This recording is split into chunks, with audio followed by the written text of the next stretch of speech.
Hello CA aspirants and welcome back to our channel. This is the first episode of the revision boosters of paper 4 part A income tax laws. These videos are applicable for both old and new inter, that is inter and IPCC. So let's begin with the episode.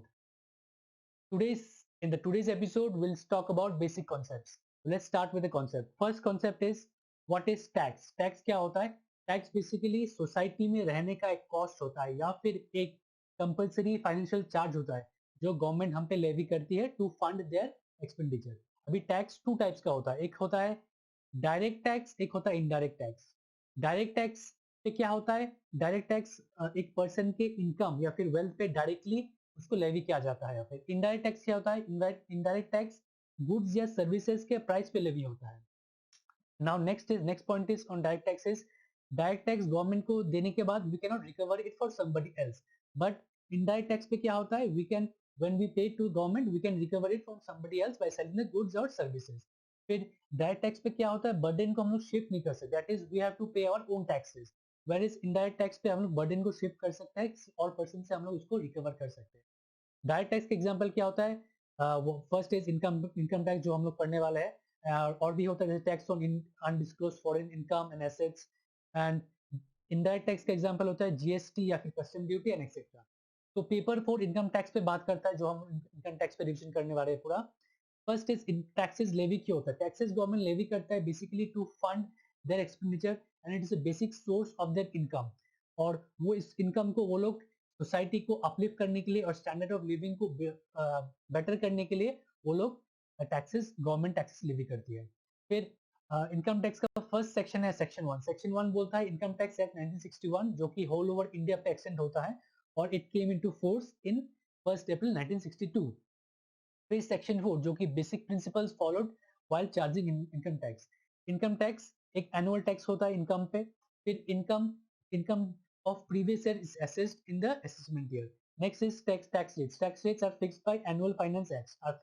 मतलब annual finance act पे हम लोग को tax rates देखने मिलेंगे. फिर tax is charged on every person. Every person क्या होगा वो हम लोग देखेंगे definitions में. फिर tax is levied on total income of every SSC computed in accordance with the provision of the act. ठीक है.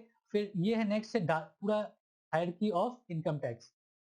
फर्स्ट होता है पर्सन. एक पर्सन होता है जो कि क्या होता है वो लोग डेफिनेशन में देखेंगे हम लोग. एक पर्सन एक इनकम अर्न करता है प्रीवियस ईयर पे जो कि इस साल देखें तो 2020-21 है.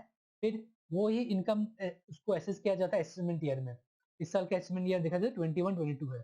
फिर रिटर्न फाइल करता है असेसमेंट ईयर में जो कि 21-22 है इस साल का. फिर इनकम टैक्स ऑफिसर जो है वो उस इनकम को एसेस करता है और देखता है करेक्टली आप लोग ने रिटर्न फाइल किया है या नहीं किया है. फिर next is let's see the definition. Definition section 2 पे डिफाइन किया जाता है. And one more thing, sections आपको याद नहीं रखना है, सिर्फ आपको कॉन्सेप्ट याद रखना है. Next let's see the first definition that is section 2 का, दैट इज पर्सन. पर्सन क्या होता है? पर्सन होता है एक टाइप्स का. एक पर्सन हो सकता है एक इंडिविजुअल या फिर एचयूएफ या फिर कंपनी या फिर फर्म या फिर एओपी, डीओआई या फिर लीगल अथॉरिटी या फिर आर्टिफिशियल जुडिशियल पर्सन. इंडिविजुअल का एग्जांपल क्या हो? इंडिविजुअल एक सोल प्रोप्राइटरशिप कंसर्न हो सकता है. एचयूएफ इनकम टैक्स के अंदर एक लीगल एंटिटी होता है जो कि हिंदू अनडिवाइडेड फैमिली होता है. एक कंपनी हो सकता है फॉरेन कंपनी या फिर domestic company. Foreign company is simply which is not a domestic company. Domestic company क्या होता है? Domestic company basically it's that company जो कि इंडिया में रन करती है और इंडिया पे ही जो कि इनकम अर्न करती है उससे डिविडेंड डिक्लेयर करती है और पे करती है और उस पर टैक्स पे करती है. उसको डोमेस्टिक कंपनी बोल सकते हैं. Example Indian company. Next is firm. Firm हो सकता है पार्टनरशिप फर्म या फिर एलएलपी फर्म. फिर एसोसिएशन ऑफ पर्संस क्या होता है? एसोसिएशन ऑफ पर्संस का एग्जांपल जॉइंट वेंचर हो सकता है. Next is body of individuals. Body of individuals का एक एग्जांपल मैं दे दूं. A and B, a legal hire of C. C dies in 2020 and A and B continues his business without entering into partnership. मतलब A and B legal hire था C का. They continue the business as individuals without entering into partnership. That is a example of body of individuals. Next is local authority. Local authority का example हो सकता है Kolkata municipal corporation.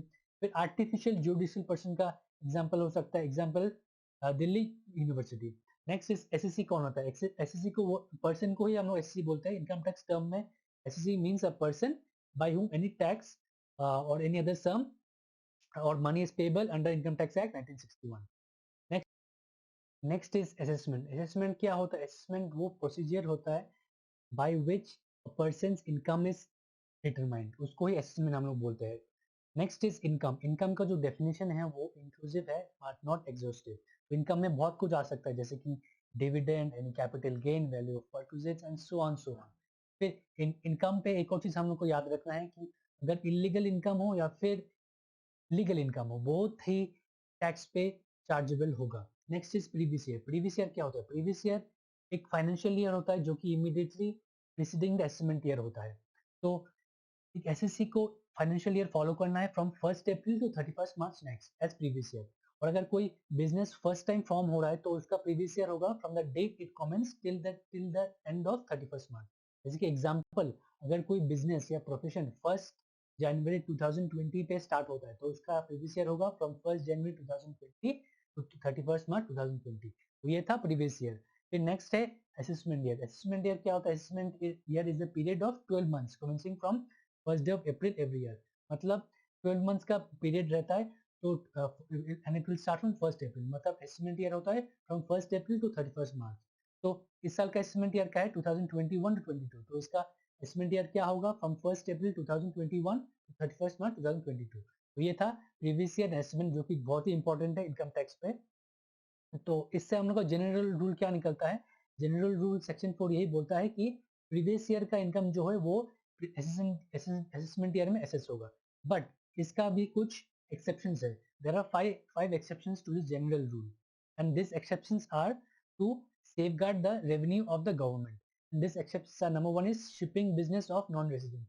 अगर कोई किसी non resident का शिपिंग बिजनेस है या फिर कोई नॉन रेसिडेंट एक चार्टर्ड शिप लेके आता है इंडियन पोर्ट पे, तो until unless it pays the freight to the government, it will not be allowed to leave the port. That is, it has to pay the income tax then and there.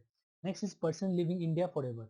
अगर कोई person India को for leave करता है तो उसका estimate of income वही previous year पे हो जाएगा।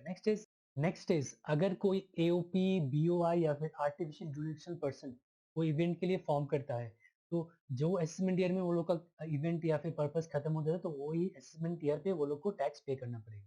फिर नेक्स्ट इज अगर कोई person is likely to transfer his property और part of his property, he can not escape the tax that is liable to that property. Next is अगर कोई बिजनेस डिसकंटिन्यूड होता है असेसमेंट ईयर में, तो from the end of previous year to till the date of the end, till the date of the end of the business, they have to pay the tax as per the discretion of the assessing officer.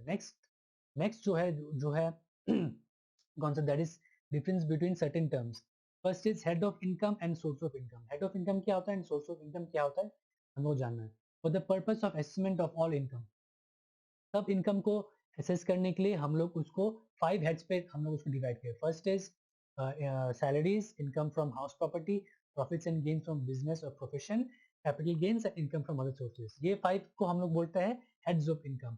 अभी source of income क्या होता है? Source of income, heads of income के अंदर अगर कोई source है, for example business में अगर income from T, income from copper, income from rubber होता है तो उसको हम लोग सोर्स ऑफ इनकम बोलते हैं। ठीक है। Next is exemptions versus deduction. Exemptions क्या होता है, डिडक्शंस क्या होता है? एग्जेम्पशंस क्या होता है? एग्जेम्पशंस होते हैं जो कि इनकम पे इंक्लूड होते ही नहीं है, for example agriculture income. And deductions which are first included in the total income, then later deductions are provided in chapter 6A। तो एग्जेम्पशंस एंड डिडक्शंस का कुछ हम लोग डिफरेंशिएशन देखेंगे। Exemptions means income not taxable, जो कि हम लोग इसको टोटल इनकम पे इंक्लूड करेंगे ही नहीं। Example children education allowance, house rent allowance, gratuity. फिर डिडक्शंस क्या होता है? Means items to be reduced from income. Deductions can be both income and expense. मतलब डिडक्शंस वो होते हैं जो कि पहले हम लोग टोटल इनकम पे लाएंगे, मतलब और या फिर जीटीआई पे लाएंगे, उसके बाद हम लोग उसको बाद में डिडक्शंस प्रोवाइड करेंगे। डिडक्शंस हो सकता है for expenses like professional tax, municipal tax, interest on loan. Deduction for income क्या हो सकता है? Entertainment allowance and etcetera. फिर एग्जेम्पशंस क्या होता है? नॉट टेकन इन कंपटीशन, जैसे मैंने बोला था। फिर डिडक्शंस क्या होता है? It is considered but then reduce from income. फिर एग्जेम्पशंस क्या होता है? एग्जेम्पशंस कैनॉट एक्सीड इनकम, मतलब जितना इनकम है उतना ही आपको एग्जेम्पशन मिल सकता है। फिर डिडक्शंस क्या होता है? कुछ डिडक्शंस क्या होता है? इनकम से भी ज्यादा आपको डिडक्शंस मिल सकता है।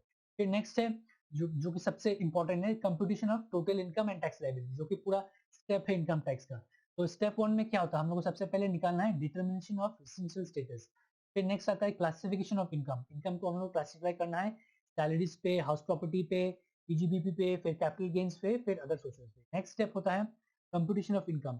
ये सारे 5 हेड्स पे हम लोग को इनकम कंप्यूट करना है, उनको डिडक्शंस देना है, फिर एग्जाम्पशंस देना है। फिर नेक्स्ट हम लोग को स्टेप करना है क्लबिंग करना है, क्लबिंग ऑफ इनकम करना है। उसके बाद स्टेप 5 करना है set of and carry forward. फिर हम लोग को कंप्यूट ऑफ इसका सारा टोटल करना है, उस पर आएगा हम लोग का जीटीआई, ग्रॉस टोटल इनकम। फिर उसके बाद जीटीआई से हम लोग को डिडक्शंस देना है जो कि 80C टू 80JJA है। फिर उसके बाद उसको प्लस करने के बाद हम लोग को आएगा टोटल इनकम। टोटल इनकम के बाद हम लोग को rates applicable to HUF, AOP, BOI वो सब देखना है। उसके बाद एज पर द इनकम हम लोग को देखना है सरचार्ज लगना है या फिर रिबेट 187 ये लगना है कि नहीं लगना है। फिर स्टेप 11 देखना है मार्जिनल रिलीफ हम लोग को सरचार्ज से कितना मिलना है। फिर उसके बाद देखना है हेल्थ एंड एजुकेशन सेस कितना लगना है। फिर हम लोग को देखना है रिलीफ 89(1) जो कि सैलरीज पे रिलेटेड है। फिर ये सब टोटल करने के बाद हम लोग को टोटल टैक्स पेबल आएगा। उसके बाद हम लोग को देखना है एएमटी जो कि ऑल्टरनेट मिनिमम टैक्स एप्लीकेबल है कि नहीं है। उसके बाद हम लोग को देखना है लेस प्रीपेड टैक्स जो कि एडवांस टैक्स हम लोग ने कितना पे किया है, टीडीएस कितना पे किया है, टीसीएस कितना कलेक्ट किया है। उसके बाद ये सब करने के बाद हम लोग को लास्ट पे आएगा नेट नेट टैक्स पेबल या फिर टैक्स रिफंडेबल।